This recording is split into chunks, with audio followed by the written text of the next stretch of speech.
This quarter is brought to us by Phoenix Petroleum. Phoenix, fuel the dream. Abueva, quick basket, 6 straight para kay the Beast. Cuts the lead down to 5. You're hoping that because of the 2 fouls nung first half kay Calvin Abueva, rested siya and he'll come out with a lot of energy. You know, last quarter, just 10 minutes, you're hoping ito na yun.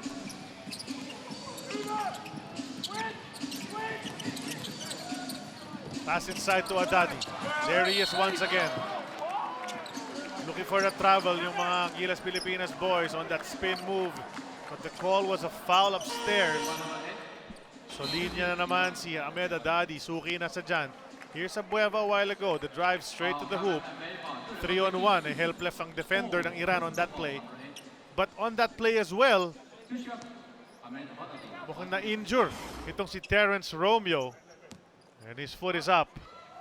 Might be a mild sprain. Hopefully, nothing serious. Try to get a report kung makakabalik ba siya sa larong ito. If not, for the future games. Continuing to pile up the points. Ahmed Adadi, 20 na yan, partner. Now knocking down the free throws already. Una, hindi masyadong maganda ang kanyang free throw shooting. Mula nung binanda niya yung second niya kanina, tuloy-tuloy na. Pass inside to Asi. Nowhere to go. They go out to JC and Tal. Quick flip. Rotate that basketball, get the ball from outside to in to outside, you will get better looks. Well, still hanging around Pilipinas. Hindi nagpapaiwan rito.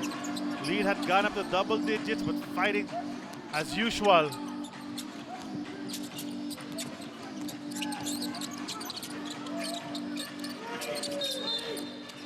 Afag finally sees action here in this quarter. Pass was going inside patungo kay Adadi, pero may pito ang referee. Another foul is called inside. How can you even call that foul? Especially ganun kalaking disparity, 7-2 against what? Intal maybe at most 6-5 with his shoes. So, you know, ganun. Pero ganun yung adjustment na kinakailangan. As a player, you know, you have to be able to adjust. Because the referees will be looking also na alam nila mas malaki yung binabantayan mo, maghahanap sila ng kung nakahawak ka ba or trying to do any of those tricks. Almost a steal, pero napunta pa rin sa kamay ni Ahmed Adadi. He steps back, ala Dirk Nowitzki, too strong. Asi Taulava, passes forward, buti na lang andun si JC Intal para sa layup. It went over the hands of Abueva. Down to 3. A good effort by Asi Taulava once again, you know, able to make something positive out of that play. That's the only way. Kailangan hustle lang talaga, determination and energy. 3 mula kay Kamrani, short yan, rebound. There's a foul called. It looks like it's going to be against Gilas Pilipinas. Looks like the foul is going to be on Asi Taulava trying to box out. Itong si Ahmed Adadi. Ito yung layup a while ago on the break. Intal with a Mafter, guapo move brought to us by Mafter Face Scrub. Sikreto ng mga guapo. 4 points mula kay Intal, 6 points from Calvin Abueva. But a knockout play. Miscommunication on the defense there. Kamrani to Afag, 11 points today para kay Afag. Intal, handling. Back to Intal, nice idea, hindi na nakompleto. One-on-one, Rosser slaps that ball away. And Davarpana hits the deck, knocks over some of the sponsor Good hard boards foul. there. Good hard foul by Matt Ganuelas Rosser, making sure na walang end one.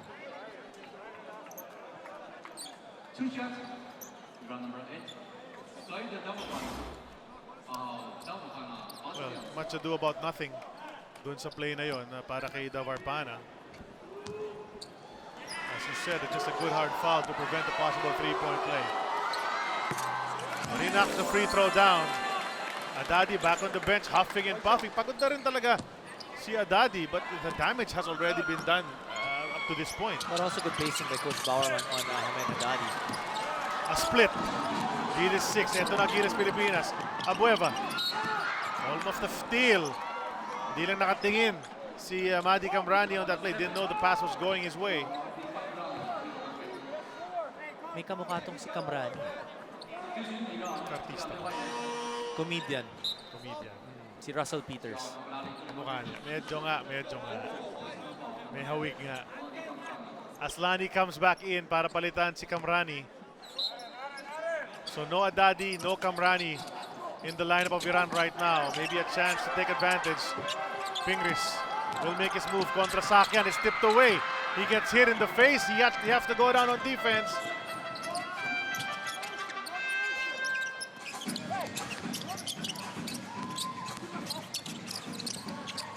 Ganap ng kakampi. Cardus.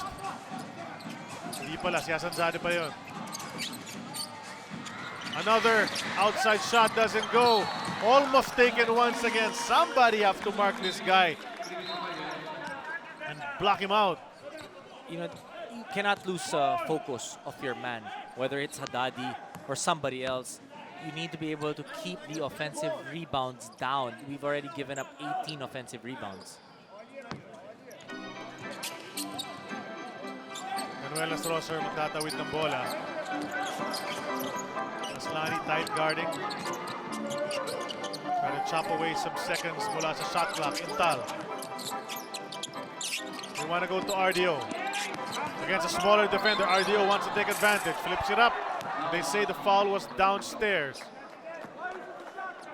You know, the good thing about the calls of the referees, patas eh. You know, on both sides, they're calling it the same.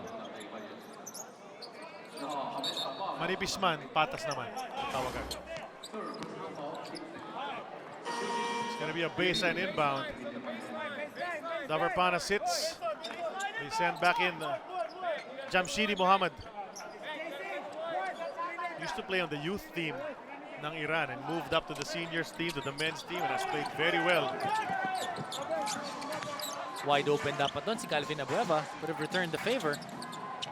Abueva thought three, said no, I'll take it in. Overshoots. Can't get a basket here, and there's a drive.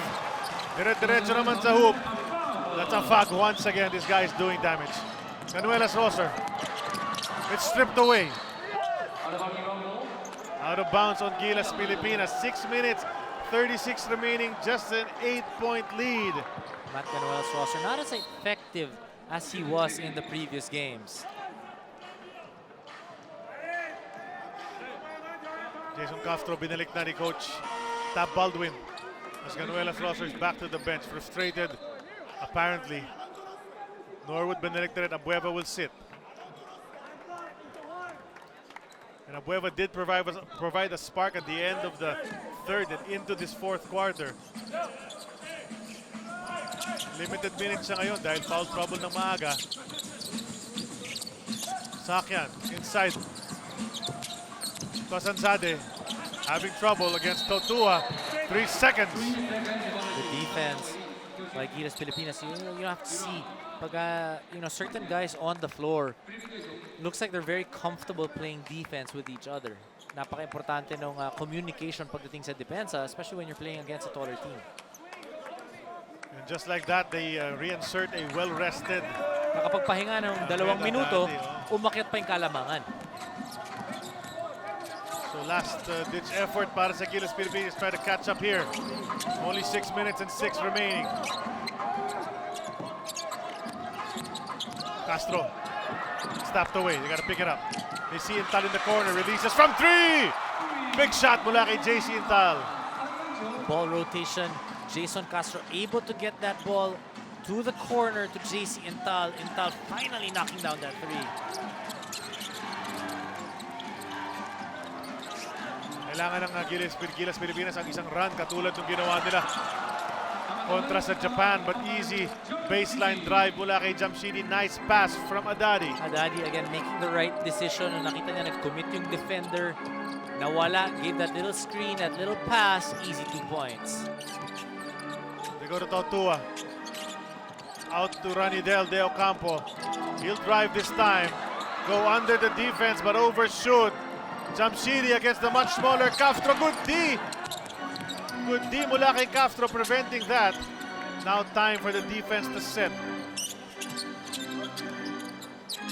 Aslani trying to waste a little time away. And now they go to Haddadi. Balik kay Aslani. Jumper. Rolls out. Rebound taken by Intal. That's the second or third time na nangyari sa atin yun. We're about to make a run, then all of a sudden, it's an unforced turnover. Just too little space Yun yung between the sinasabi two. natin. Yung mga ganong mga errors, dala na rin yan ng pagod para dito sa Gilas, Pilipinas. Laban Pilipinas, and that's what they need to do right now. 4:48 na lalabi sa atin game clock. 7 points ang kanilang hinahabol. Haddadi with the ball once again. And look at him, just toy around with Ranidel de Ocampo. Aslani the drive. Sakyan inside to Haddadi. Flips it up and misses. Tries to get it back. And there is Aslani in the right place at the right time. Ganun talaga talbok ng bola. But you have to credit Haddadi. He was still able to tap that ball to his teammate. Balik sa Siam ang Kalamangan. Gilas needs some baskets. Norwood is trapped. Goes over to RDO. Mo from 17. Bounces in. We're still in there. Just 7 points. We need to be able to break this 7-point barrier. Need some stops on this end. Kailangan makuha ang bola.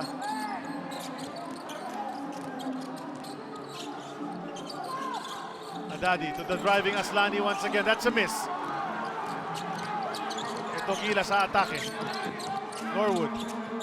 Outside to Intal. A 3 on the way. There we go. Big 3-point shot by JC Intal, but credit also the defense of Gilas Pilipinas that time, forcing that miss for Iran. And you know, if you'll notice, almost exclusively Iran will always involve Hamed Haddadi on their offense. 3:41 to go. Apat na lang.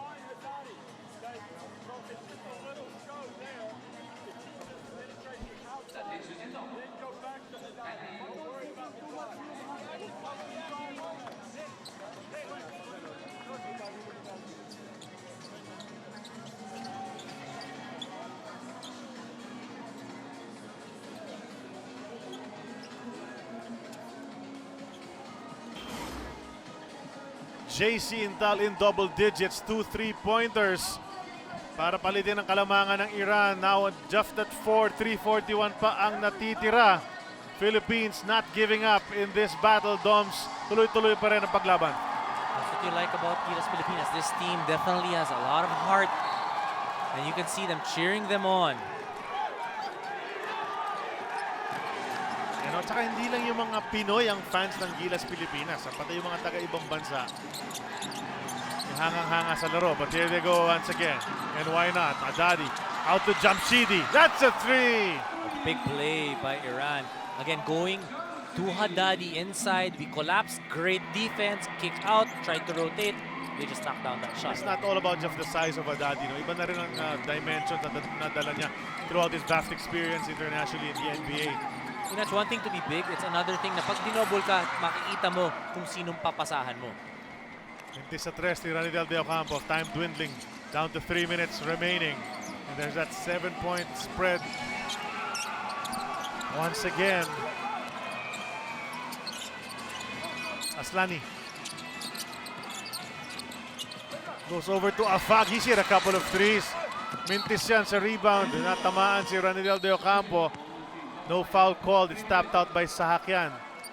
Philippines will get the ball back. Romeo, this is a good sign. At least he's up and about. Back in the ball game. There was some concern earlier nung nahulog siya. He was clutching his ankle.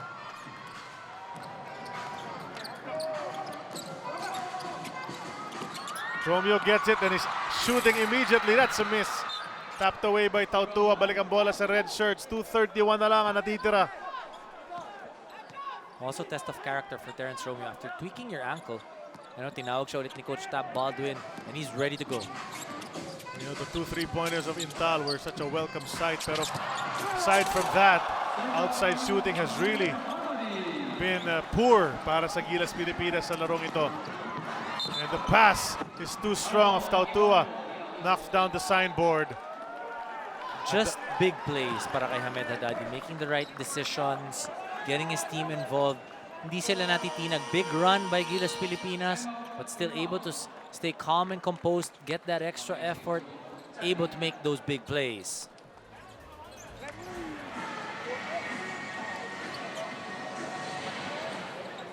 A charge mula rito sa Pilipinas to try to come back just a while ago. Pero Iran doing the right things to keep the Philippines at bay. Dumps, nabanggit mo when we were off the air, that everything has been going through Hamed Haddadi the past few plays. He always gets a hand into the action, is making the right passes, and when given the opportunity, will take that basket. Whether it's a tap, a tip, an offensive rebound, a defensive rebound, a steal, keeping his teammates involved, keeping the defense of Gilas Pilipinas busy. Hamed Haddadi is always at a hand with.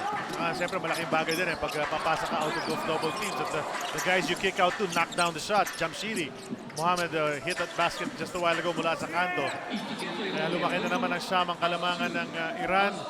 Ball is with them after the miscue. They go back to Haddadi. He'll jump. Take that shot, no go. Good box out from Mark Pingris. Well, still enough time, just a 9-point lead. A couple of threes or a big basket and a foul to get things going for Gilas. They need to go quickly, however. Time is about to run out, and there's a foul upstairs. Sahakyan, guilty. Coach Tab Baldwin, assistant coaches Compton and Reyes. Already looking forward to the game tomorrow and the other games to come. Alam naman natin Bukas naman kalaban natin, New Zealand. That's right. It doesn't get any easier. Pretty good team as well. We've been able to watch them a few times. At we know that they're physical. Right now, minute and 38 remaining. We'll take a break. All right, Matt, you're in the post. Pete, you down screen for Gabe. Terrence, you're here in the corner. Got it? All right. We want to give the ball to Gabe. All right. As soon as you do that, load this angle like this. The screen for Terrence. You wait. Okay. You go to Pete in the pinch post. Okay. You screen down pinch post. Okay. Make the handoff. Come across here. See, you're coming like this. Don't worry. You're coming like this. Matt, those men will be right there. You seal him. Or if he goes all the way in, seal your man. Mo, step back, shoot that three. Payne, you're giving him the ball right there. Mo, shoot that three, go to the board. Dave, crash the board. You're back. No handoff. You got safety.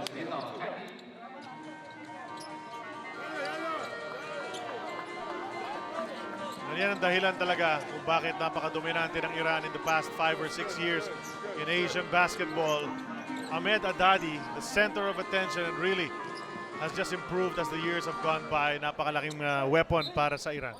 Well, one thing about Haddadi is he plays both ends of the floor. Defense, hustle, a great leader for this team, has had a lot of experience internationally, even in the NBA. That's a play drawn up during the huddle. Moala Taudua set up for the three. That's a miss. With only a minute and 24 remaining, things looking bleaker para sa Gilas Pilipinas as the seconds dwindle. And if the Philippines goes on to lose this game, this would be their second loss in this tournament. And a good handoff, Kamrani, another playmaker, hands it off to Hassanzadeh for the easy layup. Lead is up to 11. That's the biggest of the game. They've been really trying to work at it. Kita mo hindi nagmamadali, hindi nagpapanik itong Iranian team because of them being very familiar with each other. Fighting for that ball continuously in Pilipinas, pero no basket.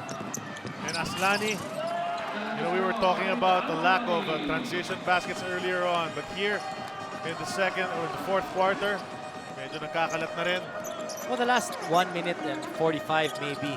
Gilas, of course, in emergency mode ka na eh. Naghahanap ka na ng ways to make big plays, and that can cause a number of turnovers or giving up fast break points. Turnaround jumper ni Ping, mintis yan, pero reach in mula kay Sahakyan. He's gonna send Pingers to the line for two. And you talked about a lot of factors, partner. You talked about possible fatigue and really just a tough matchup against Iran.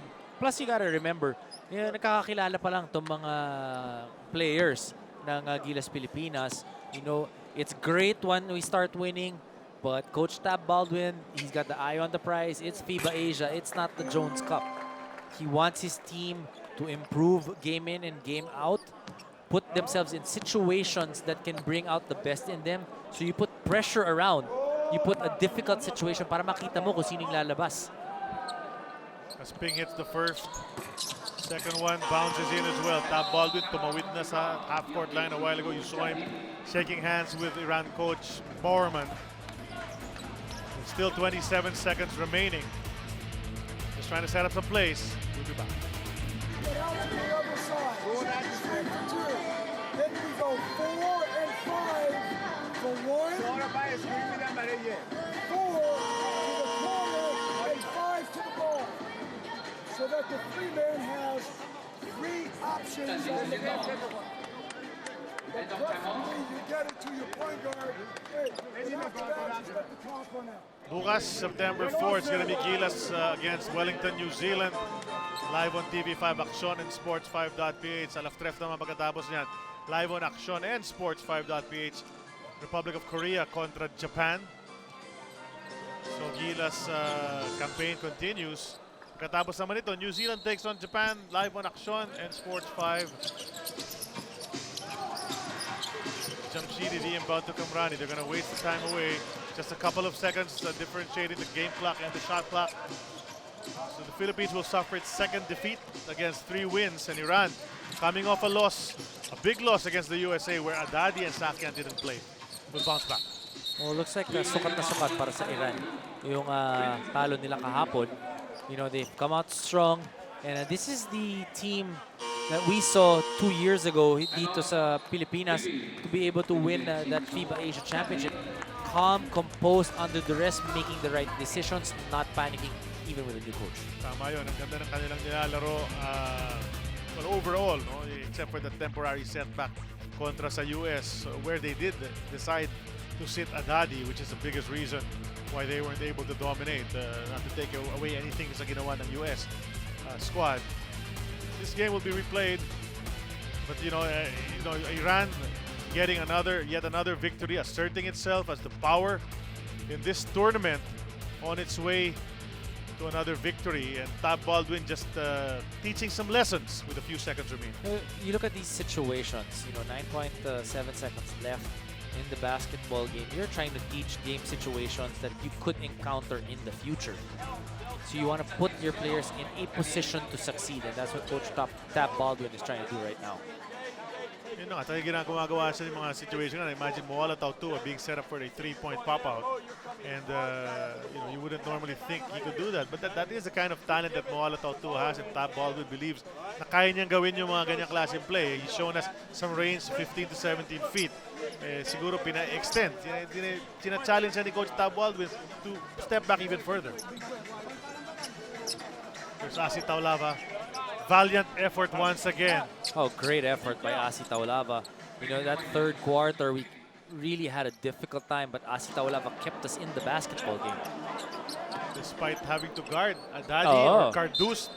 Naka-8 puntos si Asi sa third quarter. Ganuelas, di mapasok ang bola. Finally, Tautua hands it back, and Ganuelas takes out his frustration on Cardus and the rest of Iran, but well-executed play there, good spacing, be able to give Ganuelas Rosser that slam dunk. And so it goes. It's a 9-point victory para sa Iran against Gilas Pilipinas. 74 to 65 as Gilas suffers its second defeat in 5 ball games. So there you have it. Iran prevailing over Gilas Pilipinas. But the Jones Cup coverage continues here on Sports 5. Stay tuned for all the ball games, Gilas or otherwise. Sa ngalan ng aking partner, Senor Dominic Uy, this is Charlie Cuna together with the rest of the guys and the girls ng Sports 5 family. Thank you for watching the Jones Cup coverage here on Sports 5.